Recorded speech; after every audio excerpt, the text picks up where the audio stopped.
Welcome back to Aperitivo 50. Today we're going to have a chat with Harry, my dad, and I thought it'd be interesting to ask some questions about his experiences way back during the Second World War. So you were a child at that time, yeah? Yes, the day war started, or the day war was declared, it was a Sunday, September the 3rd, 1939. It's imprinted on my memory. It was a sunny day, and I remember my mother waking us up in the morning.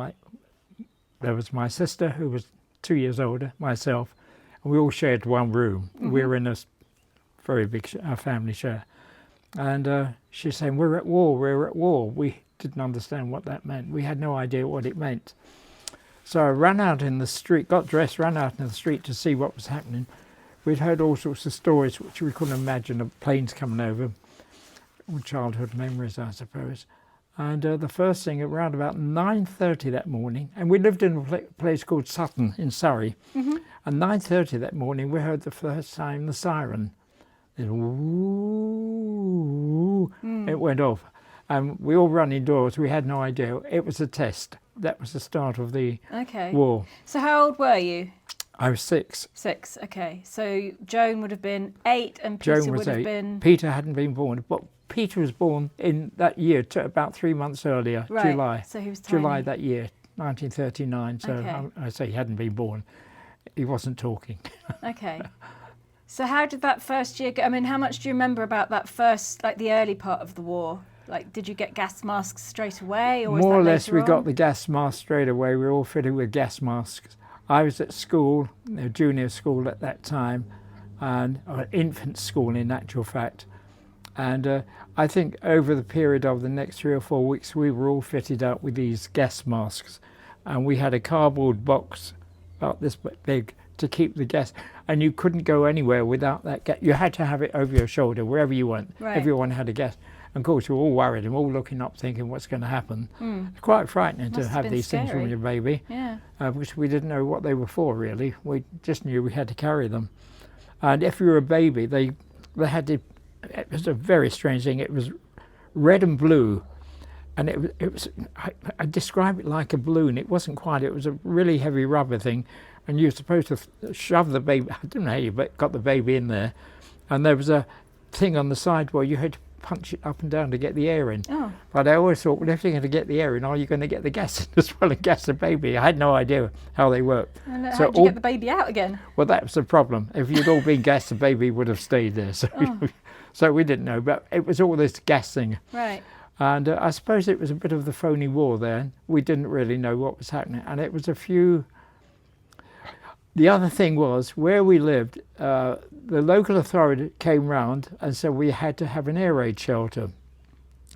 And in the small back garden, they dug a hole about 8 foot by 6 foot deep, and they got these galvanized corrugated sheets, dug it down, so it was like a shepherd's hut in the garden, and a small door, which was, it wasn't really, it was a doorway.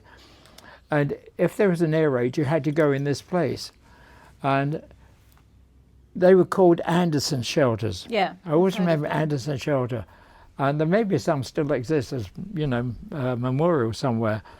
But the first time we had to go was a night time when the siren went off. We all rushed out the house. We were sharing with another family. The house was a house share.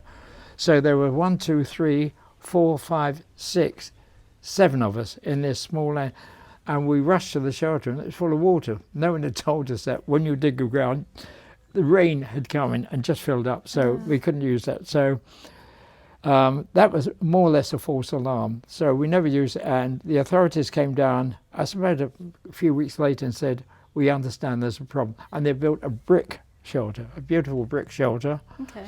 And in front of the... So it was about 8 feet by about 6 feet again, with a pitch roof, a concrete roof which is supposed to take the force of a bomb. I doubt they ever would. And in front of the doorway, there's another brick wall. It was called a blast wall. It was called a blast wall. and it was supposed to protect anyone inside. It would have, but had the blast come and knocked the wall down, we wouldn't have been able to get out the shelter. So it was a bad design. Okay. So that was the shelter, and that lasted throughout the war. And the only way you could get out of that, if the doorway was blocked, there was escape hatch, and it was just the bricks, and it had a metal handle. I don't know how they worked it. And you're supposed to pull this handle, and the bricks would fall out, and you'd all crawl out. I don't think it would ever work. We'd all died. Okay. it was stupid. Did you go in it a lot? I mean, it was obviously a nighttime thing, wasn't it? All the time. We were in it all the daytime as well. Okay. And then we started hearing bombers coming over, and I suppose London, which was 11 miles away, got all the force of the early Blitz and all that. And my father always used to buy a newspaper called the News Chronicle every day. And I came up reading, I always read newspapers, and I always remember the News Chronicle had stories, or the Blitz, or the stories that weren't censored. An awful lot of the news was censored, even the radio news was censored. So you got what they wanted you to hear. There was an organisation called the Ministry of Information. It's not there really anymore. And they used to govern what you could hear or what you needed to know. They gave out warnings about this, and everywhere you go you say, warnings about there'd be pictures of Hitler or something, beware if you see this man, and all that sort of thing. It was strange things. So it was really the phony war. Nothing really happened. And it's, I suppose, about 6 or 8 months into that, which would have been the following year, 1940, we started hearing the bombs coming over at night time. The German planes bombing, you could hear the bombs going off, and we were all in the shelter, very worried, of course, you never know. And everybody in the street would have had a shelter. But some people, because they didn't have a big garden, they had what they called a Morrison shelter. And what it was, in your dining room, they put this huge iron table. It was an iron plate top, and it was solid iron. It was built like a ship. It weighed a ton. And what you had to do, the family had to get underneath it. Right. And the house could collapse on, and it wouldn't bend. It was so strong. And they were very good, actually. Okay. So people got under their Morrison shelters. So those are all childhood memories. What about food? Food? I mean, I know there were ration books and everything. I mean, how quickly did food stop coming in? How? I remember food was pretty short just after the start of the war, because the convoys weren't getting through. With food from wherever it might have been.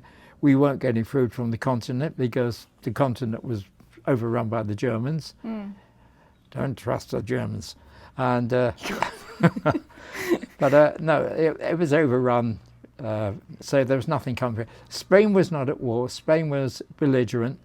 So there are always stories about all the spies would meet up in Spain because they were not at war.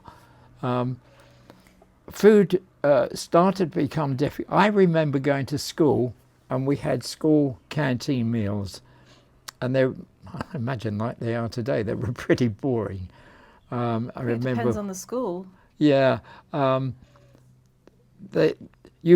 at school you would get 1/3 of a pint of milk a day. Each child would get a 1/3 of a pint of milk, and that was your calcium. They still did that when I was little. They did. The little mini bottles. That's right. With the blue straws. And a straw. Yeah. And so you got your 1/3 of a pint of milk a day. Of course, in school holidays you never got that because you still had your school holidays. So unless your parents, milk was rationed in any case. Rationing came in very quickly after the war started because, as we were saying, you couldn't get the imports in of the stuff. So people started living off the land and digging and planting stuff in their own gardens. You were encouraged to do it. Yeah, you're encouraged to go, and if you could catch a rabbit, you catch a rabbit, you eat the rabbit. Well, and I love that went on. A lot of stuff. People make do amend, and you'd hear stories. You can go and find this food in this field and that food in that field.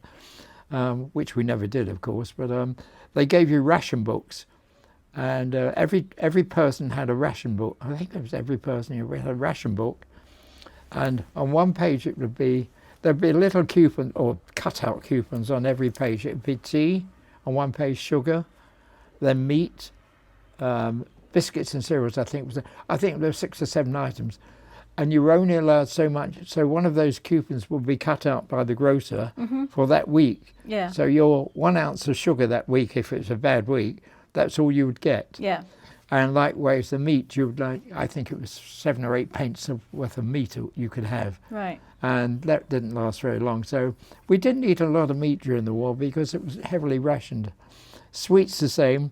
We were allowed, the first thing I remember with the sweets, candies, chocolate, whatever you wish to call it, we used to get 2 ounces a week on our coupon. And there weren't many sweets around. You might get a bar of chocolate or something, or some fruit drops, pear drops, or something like that. And you'd always try and get something that lasted a long time, so that you could last a long time. So that was food.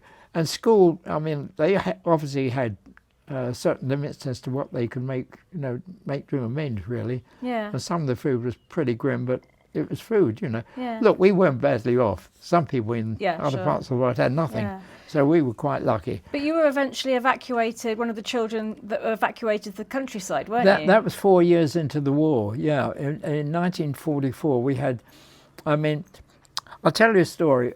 When I was about 9 or 10, no, I wasn't 9 or 10. Let me think how old I was at the time. 1933, 97, 8. I would have been 9, just after the war started, really. I needed to earn some pocket money. Now, in those days, the milkman used to come with pushing a handcart with all the milk and delivering milk bottles on the door, and that was rationed as well, of course. And I said to one of the milkmen one day, "Is there any work?" He said, "Come and help me on the round." So I used to walk round with him, and he used to say, "Take a pint there, take a pint there, pick up the empties and do this." And he'd pay me a shilling on the set. That was a lot of money. 1 shilling was a lot of money. It was my pocket money. And I could really only do it weekends when I wasn't at school or during the school holidays. So I used to earn quite a lot of money like that. And the area where we used to deliver milk, I suppose it was over about 1.5 mile area with the houses or flats either side. And there were often places which had been bombed overnight. You go along and you can get near the AR people, air raid protection or air raid wardens were there trying to find people in the ruins or whatever. Not too much of that. And then around about 1944, 43, 44, I can't remember exactly the history books to tell you, we started getting the Doodlebugs, the V1s.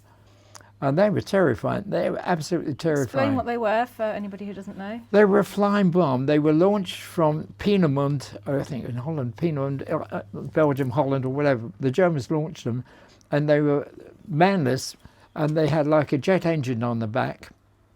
And they used to launch them from a launch pad. They'd fly over. They must have had some sort of guidance system. And eventually the engine would cut out and you'd hear this whatever, and the engine would cut out and you'd see it dive to the ground. Once it exploded and the blast was incredible. The blast would blast houses from a mile away, windows and everything else. It was incredible. And we had over a period of about 3 months where I live, we had 80 Doodlebugs hit the area. Wow. And there was one Sunday morning, I was delivering milk with the milkman and we were walking down the London Road in North Cheam. For people who live there, they would know it. And there used to be a cinema called the Granada Cinema halfway along, and next door was a huge sports ground. And at the back end of the sports ground was a housing estate. And it was about 9, 10 in the morning.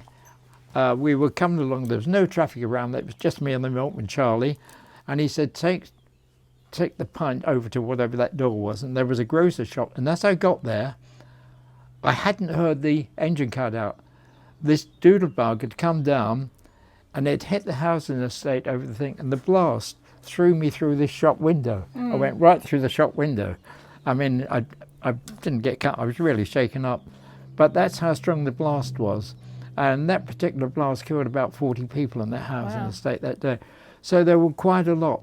And shortly after that, but weren't you scared? I mean, yeah, we were terrified. Yeah. We were terrified because you heard the thing stop. You see it coming down. It might twist. It might come straight down. You had no idea. I mean, what did you do after you wake up? You're in a shop. You're in a shop covered in window. glass. Well, he came rushing over and said, "What? Are you okay?" And I was obviously very shaken up. But we carried on, and I thought, we know there's people injured and everything. The fire engines were coming around, and all the traffic was getting busy because ambulances and everything else were going to the site. So yeah, and that was quite. And there was another place about about 300 yards from where I lived, and I'd gone out that day to work, and it got hit, and I lost about 3 school friends that day. They got killed in that raid, and all the windows. And that was the other thing. All the windows were blown out everywhere where we lived. Most of the tiles were missing on the roofs. They got broken. And if you walk around those streets today, you will see different coloured tiles on the roofs of all those houses where they were replaced during the war. There's still the history of it. But it was, we got a huge amount of those doodlebugs that came in. The area was Sutton and Cheam and Worcester Park. Really badly hit. Oh, I remember you taking me to, was it Nonsuch Park, where there's still a big bomb crater in the middle of the park? Yeah, Nonsuch Park, they had it's a lovely park between Sutton and Cheam, beautiful park. And there's, it's just a big crater with grass and everything else in there. And the bomb fell there. Hello, can I help you? And your name? And your address? There's I can take you to other places in Surrey where you got those, sort of bomb things. I found one in the woods at Esher the other day as well. Yeah, one that dropped. So that was part of the war. But the other thing prior to that I remember was the Battle of Britain. There was a friend of mine, John, who we were very close to during the war, and during the school holidays, it would have been in the school holidays, 1943, it must be 43, 44, I can't remember. And we'd see these German planes coming over, fighter planes actually, you could see them. We were standing on the coal bunker in his back garden watching, and suddenly all these Spitfires, and there was a dogfight going on overhead. Oh, wow. It was unbelievable. And after about 10 minutes, his mother came out screaming, "You've got to come indoors, come indoors." And bullets fly, well, they weren't. The bullets were flying up there. Yeah. So those sort of things were quite common. The other big thing I remember incredibly well was when they started doing the 1,000 bomber raids over Germany, of a night time, round about, and this would have been in the summertime, round about midsummer, we'd be in our garden, the bombing hadn't stopped. The actual bombing had more or less stopped, but the doodlebugs were still coming over. And I think it was really post D-Day, which would have been, which would have been June the 6th, sometime after June the 6th, 44. They did these 1,000 bomber raids, the Americans and British bombers, and we'd lay in the garden around about between 8 and 10 at night, and there'd be continue swathes, flights and flights of these bombers going over. Maybe for an hour they go over. Just bombers going over to bomb Germany or wherever it was. That's very memorable. Yeah. Noise of, and just go. And then another time, just before D-Day, we remember the gliders being towed across the sky. Not just from where we were, they came from all over the south coast, and that sort of thing with the paratroopers on. But it was part of living, I suppose, at the time. You didn't think anything about it. It was all you knew. That's all we knew. We didn't know anything else. But there was no television. Yeah. There was no television. The radio had 3 stations: Home Forces and Home Forces and something else. So you had the cinemas would open, and interesting. If you were in the cinema, there was a raid, or there was a bomb raid or something, they'd often put a thing on the screen, come up with "Mr. Smith, come to reception" or something like that, which was a warning to all the staff that they're going to have to clear out the cinema. And it came up on the screen, which was lovely. Okay. Yeah, it was always I think cinemas still use those codes today, if some. So that was another interesting. I'd like to ask about being evacuated. You were sent to, was it all 3 of you, your brother and sister and you? Yeah. Without your mum? No, with Mum. Oh, she came too? Yeah, my father was, when the war started, my father had been in the merchant navy all his life, and he came ashore after the ship he was on got chased out of Genoa after the war had started, and they came home. They were all a bit terrified because ships were being torpedoed right and left at that time, and he decided to stay ashore. So he got working on ship repairing in the London docks. Okay. So he'd go out, sometimes he wouldn't come home for a couple of days. He'd have to get to the London docks, which was about 40 miles from where we lived. And you had to go there by public transport. Yeah. We had no cars or anything. Petrol was rationed. If you had a car, petrol was rationed, so you couldn't go far if you had a car or motorbike. So Yeah, we. What was the question? What was it like being evacuated? Well, How did you end up going to the country? Well, because of the flying bombs and our school got more or less hit that day, they decided to evacuate virtually all the kids in the area, right. which was quite a lot. So it must have been a huge organisation. I mean, the authorities had to work hard. We didn't know what it was. We were told to pack a bag, didn't know where we were going. We went to a local railway station. I can't remember whether we walked there, how we got there. We got there. Yeah. And we got on this train and we changed somewhere else. I can't remember. And after about 6 or 7 hours, we arrived somewhere. We had no idea where we were, whether we were in the north or west. We didn't know where we were. And we got out the station and there were people there with tea and cakes and everything on this platform to give us, which there was no food or anything on the train, of course. And they then got some coaches, we used to call them charabangs. They're coaches, ordinary coaches called a charabang. And they took us all to the big local school, a primary school, right. I remember that. And in the school, they'd laid out just mattresses on the floor, where they got them from. So all these families, all of us from this whole trainload, were living in this school. Oh. So we were sharing the toilets for the people for about 4 or 5 days. They made us food, and the food wasn't great.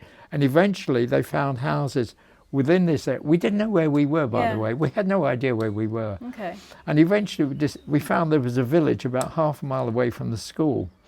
And we discovered it was a village called Chumley in North Devon. Beautiful little village. And a lot of the houses there, a lot of the people who lived there, they were living on their own because their fathers or husbands had gone to war. So there were those various properties we were put up in. And we were in a house, they found us a house. There was my mother, me, my sister, my brother, and another family of 3. They found this 2-bedroomed house, and we shared that for 3 or 4 months. Okay, so you weren't with a host family? No, we weren't. Some people were. Some other close friends of mine. There was a lady in the village, or she had a beautiful mansion, sort of 12 bedrooms, and they had a gun room and everything else. And the friends of ours were put up in the gun room, this beautiful gun room. Okay. And it had trophies all over the walls. It was lovely, beautiful grounds. And it was idyllic. It was from about, I suppose, July right the way through to September. We were there 3 months. Okay. And my father came down towards the end of it, and it was quite relaxing. We were getting not great food. We were living off the land as well. You could catch rabbits and what have you. And next door to where we lived, that was interesting. There was an Italian prisoner of war camp, just Italian prisoners of war. And by that time, we weren't at war with Italy. It had all been signed. So the prisoners were allowed out wherever they were. Now, my brother was only 6 at the time. So he used to wander over there, and they used to give him lunch, give you all his food and all that. And they used to make their own pasta. And you'd go along, and it was right quite country road with these Nissen huts. The Italians walking around, they had these brown uniforms with a patch on the back and so on. But outside of the billets was all this pasta hanging up. They made their own pasta. And a couple of times I went there, so they were very good. They were very, you know, they weren't at war or anything. And there was one British Army sergeant who looked after them, no one else looking after them, and he was always asleep in this billet. We always remember this guy. They could have started the war, no one would have known. But yeah. So is that why Uncle Peter always spoke a bit of Italian? Yeah, absolutely. Yeah, yes, he learned that. Okay. Yeah, it was lovely. It was just that was so relaxing, that sort of thing, to know it. You know, Yeah. and what it did, it took the fright away that these people were not enemies. Yeah. Which you got to know them. We were told at school, these are terrible people, the Germans, and they were fighting us. But when you're working with them, it's a different, it's a different situation. Yeah. So and then after 3 months, my father came down for a week's holiday, and he said, "Look, everything's stopped. I think maybe you should come home." I mean, you had your choice whether you could go back. Sure. So they had to find their own fare to get back, and times were hard for all of us, I have to tell you. So they managed to find the money to get us back on the train, and we went back on the Sunday. Eventually got back, we changed about twice. We came into Paddington, then somewhere else, and then back to where we lived in Sutton. And we got home, and we thought, well, it is quiet, but that night a flying bomb hit the end of the road. Oh no. It all started, it was more or less the end then, and then things began to quieten down. So what about the day that the war ended? How can you remember that? Yeah, I tell you a story. This is an interesting story. We all had the feeling that the war was coming to an end, and it was well, I tell you the date. May the 8th was the end. VE Day was VE Day, 1945. The milkman I worked with, Charlie, I was still delivering milk. I'd gone back after coming back from helping him, and one of our customers, which he knew quite well, said to him, "Charlie, come and have a cup of tea." So Charlie went in the house to have a cup of tea. Now this customer worked for one of the ministries, and Charlie came out, he said, "The war's over." And I said, "What do you mean the war's over?" He said, "Tomorrow they're announcing the war's over." So everybody knew this was happening. Yeah. And I went back to my mother and said, "The war's over." She said, "Don't be stupid, whatever it is." I said, Charlie said, "Charlie doesn't know anything." I said, "But he's just been told." And of course, the following day it was announced. I think it was all in the office. So that was VE Day, May the 8th. And yeah, the great celebrations everywhere, and people came out. The one thing I remember, pubs, you could get a pint of beer. I mean, I didn't drink. You're too young. Of course I didn't. But pubs were often rationed. You couldn't get a beer, you couldn't get spirits and all sorts of things. So often the pubs would run out of beer. And shops were. And the other thing interesting, a lot of people in France would know this because they do it. Most towns, not most towns, but virtually all towns would have a horse meat shop. Yes. People, you could buy horse meat. You still get that here. You get it here, Yeah. okay. And that was the thing. You know, strange enough, that didn't last too long. I mean, after the war, that sort of... No, here you can buy, you know, the little pre-made baby food in jars. You Yes. get horse meat. Oh my God. For baby, still now. I mean, we're going down to the supermarket and I'll show you. Oh, really? Yeah.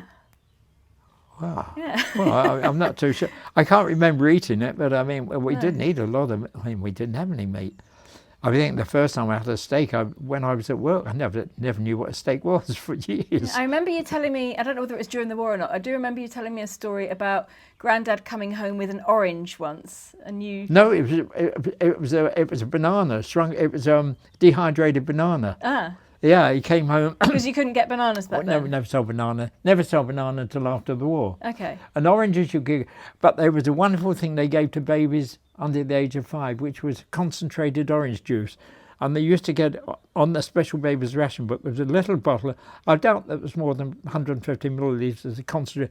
And it was the most gorgeous orange juice ever. And you put a spoonful in a glass, top it up with it was. I love that orange juice. I can taste it. It was so good. A lot of people who remember that say, yes, it was good. Yeah. So, yeah, and wherever it was, he got this dehydrated banana. Now, where it came from, probably home. And you had to soak it in water to bring it back. I mean, obviously.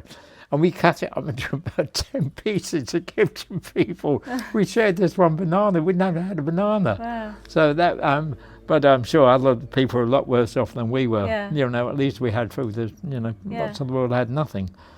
So yeah, that was, and then it was more or less, it quieted down a bit. Although the war was still going on in the Far East. I mean, VJ Day didn't happen till later on. Yeah. About August the 15th. So was there a big street party when it ended where you were? Yes, big street party. I've still got the photo somewhere, and I thought, oh my God, how... And of course, clothes were rationed as well. Yeah. Clothing was totally Yeah, rationed. You couldn't, yeah. it was all hand-me-downs and everything else. Yeah. I mean, I can remember going to work, say, with the milkman, with shoes, great big holes in, and full of cardboard, and other people did that, and your feet were rotten. I mean, it's just the way it was. We grew up like it, you know. It's what you know. If you know nothing else, you're not poor. No. So the kids these days we've all had it very easy. I mean. Well, yeah, no, it is. It's a way of life, you know. I don't think it's having it easy. I mean, if you grow up with nothing, you're used to having nothing, and that's the way it is. When you see the films that are made, like, based in the Second World War, what do you think that they're Hollywoodized, or does it bring back memories? Does it feel real? Do you think they do them well?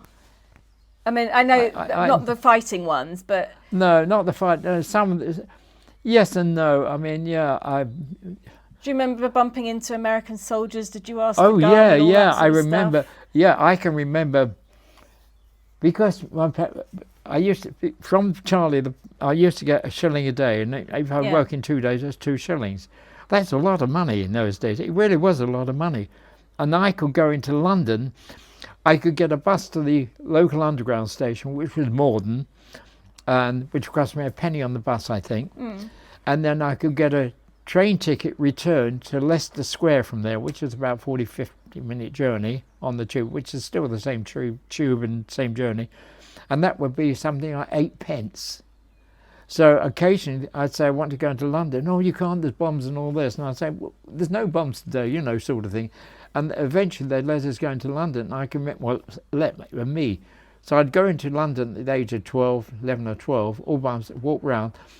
And really London to me was walking around Leicester Square, Piccadilly, that part. I didn't do what I do now. I do the whole of London. So it was quite different. And I can remember walking around Piccadilly, Americans everywhere in their uniforms. And it was a common thing. Every child in Britain did it. You got any gum, chum? Yeah. And often the Americans give you, sometimes they give you a Hershey bar, whatever. It was lovely. They all knew, the kids all got something, you know. And the Americans, you know, they weren't well off, but they had better rations and everything else than us. So that was always, I think there was a song about got any gum, chum? Yeah. And they had, near Piccadilly Circus, they had a place they could go. It was like a nightclub called the Rainbow Room. So the Americans used to go there to, you know, relax and everything, dance and drink, whatever. So, but London, you know, London got, most of the East End got hit badly, you know, around Docklands. They got really heavily bombed. And a lot of it's been, you know, rebuilt over. And there's still bomb sites around in London. When I was at school, I remember us not being allowed out for playtime at lunchtime because they'd discovered an unexploded bomb like up by the tennis court or down in the football pitch or on the playground, and we wouldn't be allowed out the building until the bomb squad came in and diffused it. And they still find diffused shells or unexploded shells and bombs. They're still found. Remember the one at the farm down in Walton? That huge one where that we they found, lived. the massive one. Yeah, huge. And it shattered all the windows from like a kilometre around when they detonated it. Yeah, I mean, they're still there. They're still there because they went deep or whatever. They didn't explode.